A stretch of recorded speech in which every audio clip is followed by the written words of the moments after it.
Panther কি মনে হচ্ছে? আমি ভেবেছিলাম তুমি খুবই শক্তিশালী। হাই গাইস, দরজা নিয়ে সমস্যা হচ্ছে। মনে হয় এটা জমে গেছে। তোমার হিট পাওয়ার ব্যবহার করো। তোমার হিট পাওয়ার নেই, আছে, কিন্তু কেউ ওকে তাড়াতাড়ি ঘুম থেকে তুলে দিয়েছে। তা বলে তুমি হাল ছাড়তে পারো না, পারো কি? আসলে এটা জমে যায়নি, আমি এটাকে বন্ধ রেখেছি কারণ ওয়ার্ন করতে চাইছি যে আমাদের হয়তো শোনা উচিত ছিল ও কি বলতে চাইছে, কিন্তু আমি ওকে সহ্য করতে পারি না। হয়তো ও যেটা বলছিল ঠিকই বলছিল। আমার মনে হয় ট্রানজিস্টর বলগুলো এটার ব্যাপারে সতর্ক করেছিল। আমি জানতাম এই জায়গাটা জমে যাবে। আরে তুমি কি করে জানো? এই জায়গাটা জমে যাওয়া ঠিক হয়নি। কিন্তু এটা ভালো লাগছে। বলেছিলাম। চুপ করো, ওপরে দেখো। এটা কি মিউটেশন চেম্বার? আশা করি বিস্ট ভিতরে থাকবে, হয়তো ও আমাদের জিমিকে খুঁজতে সাহায্য করতে পারে। বা হয়তো ওখানে অন্য ব্যানানাও থাকতে পারে। বা একটা অকম্মার ঢেকি তোমার মতো। আমি গিয়ে দেখছি। আরে ভাই, এ তো হরকাচ্ছে। আমাকে দেখতে হবে এটার কি প্যান্ডেমোনিয়াম পার্টিকেলস লাগবে কিনা।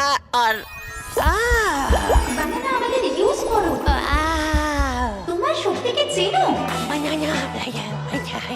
তুমি কি করছো এটা? সরি, আমাদের